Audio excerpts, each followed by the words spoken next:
انسان کو جو مشکلات آتی ہیں نا، اگر کسی شخص کو پتہ چل جائے نا کہ یہ سامنے والا پل میں نے گزرنا ہے تو اس پار میری اپنی جائیداد شروع ہو جائے گی، تو وہ پل گزرنا اس کے لیے مشکل نہیں رہتا۔ اگر کسی کو پتہ چل جائے کہ بس یہ 2 سڑکیں ہیں میں نے عبور کرنی ہے، پھر میرے لیے سفر آسان ہو جائے گا، تو وہ جھٹ پٹ گزر جاتا ہے، نہ دھوپ دیکھتا ہے، نہ تھکاوٹ دیکھتا ہے، نہ رش دیکھتا ہے، نہ گاڑیوں کی ریل پیل دیکھتا ہے، گزر جاتا ہے۔ اللہ کریم نے فرمایا بندہ مومن جان لے، اگر میں تجھے ایک مشکل دوں گا تو میں تجھے کتنی آسانیاں، چلے سارے بول دیں کتنی جی، کتنی اللہ تعالیٰ آسانیاں دے گا؟ 2 آسانیاں۔ ہم لوگ اچھا جب ہمارا ذہن بن جاتا ہے نا کمزوری کا، ہمارا جب مزاج بن جاتا ہے مایوسی کا، پھر معاملہ ذرا ہمارے لیے گمبھیر ہو جاتا ہے۔ اگر ہم یہ ذہن بنائے نا کہ مشکل میرے اللہ کی طرف سے آئی ہے تو وہ مجھے آسانی بھی ضرور عطا کرے گا، تو پھر اللہ ضرور ہی آسانیاں عطا فرماتا ہے۔ اور جو مشکلات زندگی میں آتی ہیں نا، حضرت مولا علی شیر خدا رضی اللہ تعالیٰ عنہ کا بڑا خوبصورت فرمان ہے۔ حضرت علی فرماتے ہیں جب تجھے مشکل آتی ہے تو وہ تجھے رب کا پتہ بتانے آتی ہے، وہ تجھے اللہ کا پتہ بتاتی ہے، اس لیے کہ جب تو سارے اسباب کر لیتا ہے، جو ضرورت ہوتی ہے پوری کرتا ہے، تندرست ہو کے وہ کام کرتا ہے، پھر بھی کام نہیں ہوتا، تو اس کا مطلب ہے کرنے والا تو نہیں، کرنے والا کوئی اور ہے جو کام کرنے والا۔ تو بھائی مشکلات کے بعد جو اللہ آسانی دیتا ہے، حضرت ابراہیم کو آگ میں بھی پھینکا گیا، حضرت ابراہیم علیہ السلام کو ستایا بھی گیا، نکالا بھی گیا، لیکن جب ان مشکلات سے گزرے تو میرا رب فرماتا ہے وَإِذِ ابْتَلَىٰ إِبْرَاهِيمَ رَبُّهُ بِكَلِمَاتٍ فَأَتَمَّهُنَّ قَالَ إِنِّي جَاعِلُكَ لِلنَّاسِ إِمَامًا۔ کہا جب ابراہیم پورے اترے تو پھر ہم نے انہیں امام بنا دیا۔ یا اللہ کس طرح کی امامت دی؟ فرمایا میں نے اتنی اعلیٰ شان عطا کی ہے کہ اپنے لاڈلے رسول کو جناب ابراہیم کی نسل میں پیدا فرما دیا ہے، میں نے مصطفیٰ کو ان کی نسل میں پیدا کر دیا، قیامت تک کے لیے ان کا وقار بڑھا دیا۔ اللہم صلی علی محمد وعلی آل محمد کما صلیت علی ابراہیم وعلی آل ابراہیم، ان کی عظمت بڑھا دی، اس لیے کہ جب وہ آزمائش سے گزر کر کے آئے پھر جو آسانی دی۔ میرے نبی پاک صلی اللہ علیہ وسلم نے دین ابراہیمی کی بہت ساری چیزوں کو رکھا، کہا میں ملت ابراہیمی پہ ہوں۔ جب کوئی مشکلات کو عبور کر کے آتا ہے، جب کوئی تکلیفیں سہ کر کے آتا ہے، اس کے لیے جو اجر ہوتا ہے، اس کے لیے جو پھر اللہ کتنی ذرا بڑی توجہ کیجئے گا۔ لوگ سمجھتے ہیں فلاں آدمی مشکل میں ہے تو شاید مشکل میں ہی رہے گا، فلاں آزمائش میں ہے تو شاید آج، میرا اللہ فرماتا ہے ایک مشکل دے کے میں 2 آسانیاں بھی دوں گا۔ تم مشکل دیکھ رہے ہو، مشکل نہ دیکھو، وہ جو اس کو بعد میں آسانی آنے والی ہے، اور ڈبل جو میں اس پر نعمت کرنے والا ہوں اس کو دیکھو۔ حضرت یوسف کو بھائیوں نے کنویں میں ڈال دیا تھا، اور جب کنویں سے نکلے تو مصر کے بازاروں میں بکے، اور پھر زلیخا نے الزام لگایا تو حالات بگڑ گئے، حضرت یوسف کو جیل جانا پڑا۔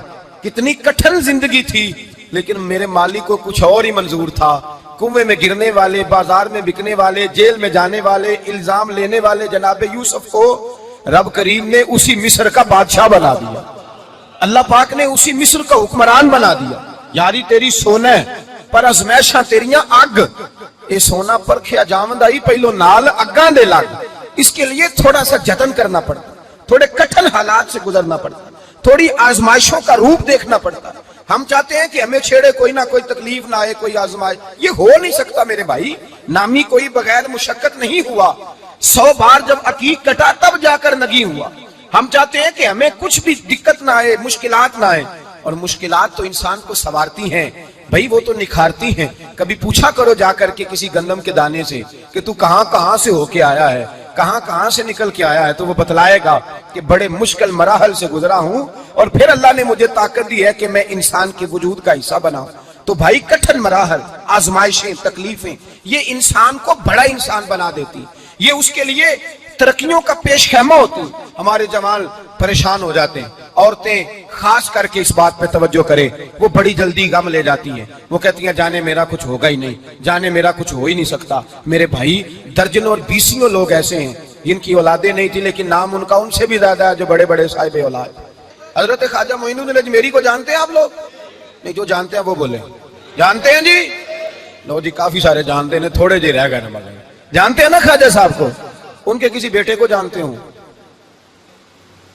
نہیں جانتے، نہیں جانتے آپ ان کے بیٹے کو۔ حضرت خواجہ معین الدین اجمیری رحمت اللہ تعالیٰ علیہ کے بیٹے کو نہیں جانتے، لیکن ویسے آپ ہندوستان میں کسی آدمی کو چھیڑ کے دیکھیں وہ کہے گا میں خواجہ صاحب کا روحانی بیٹا ہوں، میرے بھائی یہاں لوگ پریشان ہو جاتے ہیں کہ اولاد ہوگی تو یہ ہوگا، فلاں ہوگا تو یہ ہوگا. بھائی ایسی کوئی بات نہیں. میرے پاس پیسے ہوتے تو میرا ابا بیماری سے فوت نہ ہوتا. جو مالدار ہوتے ہیں تو کیا وہ بچ جاتے ہیں؟ حضرت اسرائیل انہیں چھوڑ جاتے ہیں؟ او خدا کے بندے تو کیسی بات کر رہا ہے؟ یاد رکھ، یہ جو آزمائشیں ہوتی ہیں، یہ جو تکلیفیں ہوتی ہیں، یہ جو تھوڑے سے مشکل حالات ہوتے ہیں. حضرت یونس علیہ السلام کی دوستی ہوگی حضرت جبریل امین سے. تو جناب جبریل ملنے آئے. حضرت یونس علیہ السلام فرمانے لگے جبریل میرا دل کرتا ہے مجھے اس بندے کی ملاقات کرا جو اللہ کا سب سے زیادہ عبادت گزار بندہ ہے.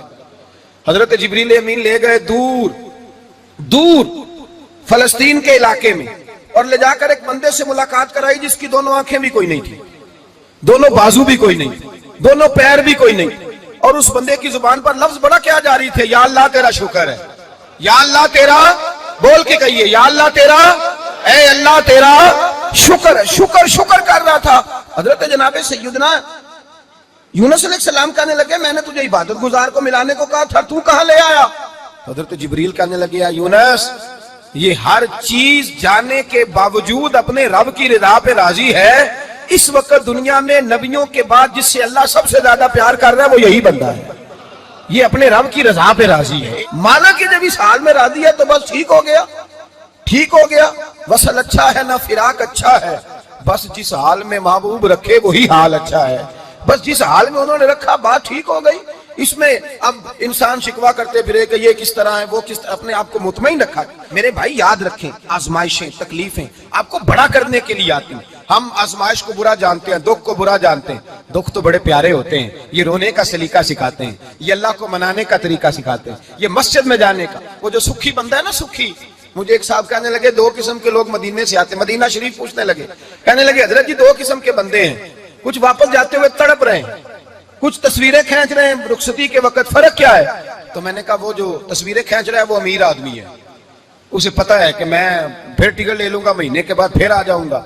اور یہ مدینہ چھوڑتے ہوئے تڑپ رہا ہے یہ کوئی غریب ہے، یہ کہہ رہا ہے پتہ نہیں دوبارہ موقع ملے کہ نہ ملے. یہ دکھی ہے، یہ آزمائش میں. دکھی سکھی بندہ تو مکے جا کے نہیں روتا، وہاں بھی کھڑا ہے ڈٹ کے کھڑا ہے. دکھی کوئی نہیں تو روئے کیسے؟ جب آپ کو اللہ مشکل دیتا ہے تو سمجھ لے رب آسانی دینا چاہ رہا ہے. جب تیز دھوپ آتی ہے تو سمجھ لے اللہ گرم ہوا گزار کے ٹھنڈی بارش برسانا چاہ رہا ہے. اور جب چاروں طرف سے گھٹن ہو، پنجابی میں کہتے ہیں گما لگ جائے، تو پھر سارے بول کے کہتے ہیں اب جو طوفان آئے گا وہ سخت ہی آئے گا. اس لیے کہ گھٹن جتنی زیادہ ہوتی ہے پھر فضل بھی اتنا. جن لوگوں نے تکلیفیں زیادہ سہی تھی رب نے عزتیں بھی زیادہ ہی عطا فرمائی. جن لوگوں نے تکلیفیں زیادہ سہی نہ انہیں اللہ نے درجہ بھی. حضرت بلال حبشی نے بڑی تکلیف سہی، مارا کرتا تھا امیہ، بڑا مارتے تھے، اتنا مارتے تھے کہ موٹے، آپ نے کبھی دیکھے ہیں دیہاتوں میں موٹے موٹے پائے ہوتے تھے چار پائیوں کے، موٹے موٹے بان کی چار پائیاں اور بڑی چار پائیاں کافر بچھا کے بیٹھ جاتے اور حضرت بلال حبشی کے پیر ان کے نیچے رکھ دیتے، ہاتھ ان کے نیچے رکھ دیتے، آگ لوہا گرم کر کے اس کے اوپر ننگے بدن لٹا دیتے. مکے نے بڑی آزمائشیں دیکھی، پھر اسی مکے نے مدینے نے عجیب رنگ دیکھا کہ میرے نبی معراج سے واپس آئے اور حضور نے عظمت دی. فرمایا بلال یار تیرا بڑا مقام ہے، تو مدینے میں چل رہا تھا اور میں جنت میں تیرے قدموں کی آواز سن رہا تھا. عبداللہ مزنی حضور کے غلام تھے، قبیلہ مزن کے رہنے والے. والد فوت ہو گئے، چچا نے پالا تھا، اسلام قبول کر لیا. چچا اسلام کا بڑا دشمن ہے، حضور کا نام آئے تو جلال کرتا، حسد اور بغض میں جل جاتا، بڑی اسلام کے ساتھ دشمنی اور عناد رکھتا ہے. حضرت عبداللہ کہتے ہیں پہلے تو میں عشق رسالت کو دباتا رہا، پھر یہ چنگاری شعلہ بن گئی، پھر کہ یہ ہلکا سا جذبہ سمندر اور صحرا کا روپ دھار گیا.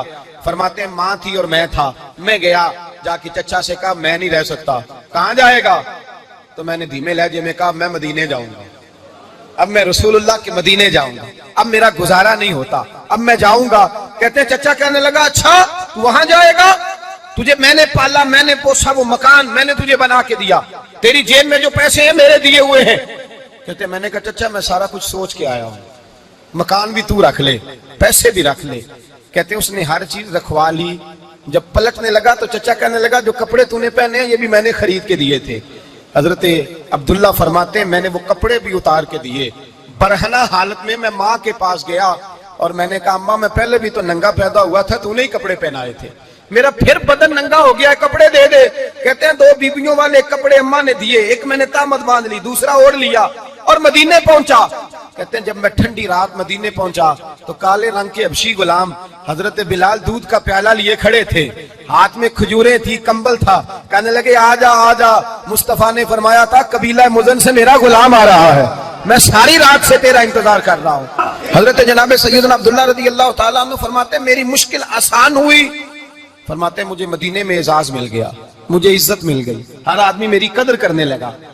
گویا بزرگ کہتے ہیں کہ حضرت عبداللہ دعا کرنے لگے کہ اے اللہ تو نے مجھے بڑی شان دی ہے مصطفیٰ کی گود میں، اگر اسی رحمت کے چھاؤں میں پردہ کر دوں تو میری بات بن جائے گی۔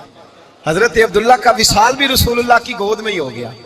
گود میں نہ کوئی رشتہ دار، نہ کوئی تعلق دار، نہ کوئی ہمسایا اپنا، نہ کوئی چچا، نہ کوئی ماموں، شہر میں تنہا اسی کسے دے کچھ نہیں جے لگ دے تے نہ کوئی ساڈا دردی، تنہائی۔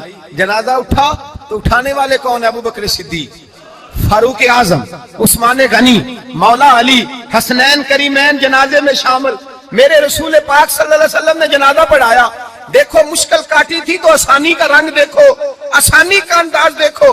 حضرت سیدنا ابو دردہ رضی اللہ تعالیٰ عنہ ارشاد فرماتے ہیں مدینے میں رواج تھا کہ جب قبر میں اتارنے لگتے تھے تو قریبی رشتہ دار اتارا کرتے تھے، پر عبداللہ کا تو رشتہ دار ہی کوئی نہیں تھا مدینے میں، کون اتارے؟ فرمایا جب قبر میں اترنے لگے تو حضرت ابو بکر صدیق اور حضرت عمر فاروق اتر گئے کہ ہم قبر میں اتارتے ہیں۔ رسول اللہ نے فرمایا تم باہر نکلو، تم کیوں قبر میں گئے ہو، باہر آؤ۔ کہتے ہیں ہم باہر آئے تو اللہ کے رسول اندر گئے، فرمایا کون کہتا ہے اس کا کوئی نہیں، میں جو موجود ہوں، کون کہتا ہے کوئی نہیں؟ فرمایا رکھو میرے ہاتھوں پہ۔ کہتے ہیں حضور کے دستے مبارک پہ رکھا اور باہر کھڑے ہم رشک کرنے لگے کہ واہ اللہ تیرا آسانی دینے کا رنگ، آسانی۔ اس نے مشکل برداشت کی تو رب نے مصطفیٰ کے قدموں میں آسانی عطا فرمائی، پسے اور حضور نے قبر میں رکھا، نبی پاک نے۔ حضرت جناب سیدنا علی المرتضی شیر خدا کرم اللہ تعالی وجہ الکریم کی والدہ حضرت فاطمہ بنت اسد رضی اللہ تعالی عنہ، حضرت علی کی والدہ، بڑا پیار کیا میرے نبی پاک کے ساتھ، حضور ان کے گھر میں رہے، ان کے گھر میں پرورش پائی۔ حضرت علی کہتے ہیں میری اماں پہلے رسول اللہ کا خیال رکھتی، غربتوں کے زمانے میں نبی پاک کا ساتھ دیا، مکہ مخالفت کرتا تو جناب فاطمہ حضور کا خیال رکھتی، فاطمہ بنت اسد، بڑا پیار کیا، بڑی محبت کی مولا علی کی والدہ نے، ہر دکھ ہر تکلیف کاٹی، لیکن رسول کائنات صلی اللہ تعالی علیہ وسلم کا ساتھ نہ چھوڑا۔ اور یہاں تک روایات میں ملتا ہے کہ جناب فاطمہ الزہرا جب بیعہ کے ان کے گھر گئی تو باہر سے سودا لا کے دیتی، حضرت فاطمہ سے بڑا پیار کرتی، بڑی محبت، مشکلات میں ساتھ دیا۔ جب وصال ہوا تو فرماتے کوہرام مچ گیا مدینے میں، لوگ منتیں کرتے تھے کہ حضور کا ایک بال مل جائے تو قبر میں بخشش کا سامان ہو جائے گا۔ رسول پاک نے فرمایا جب جناب علی کی والدہ کو غسل دے لو تو کفن پہنانے سے پہلے میرے پاس آنا۔ کہتے ہیں جب غسل دے لیا تو عرض کی حضور غسل ہو رہا ہے، کفن کا کیا کرنا ہے؟ حضور اندر گئے، قمیض بدلی اور جو کرتا پہنا ہوا تھا اتار کے دیا، فرمایا وہ علی کی ماں نہیں میری ماں ہے، اس نے میرے لیے بڑی تکلیفیں سہی ہیں، بڑی مشکل دیکھی ہے، فرمایا اس طرح کرو میرے کرتے میں اسے کفن دو۔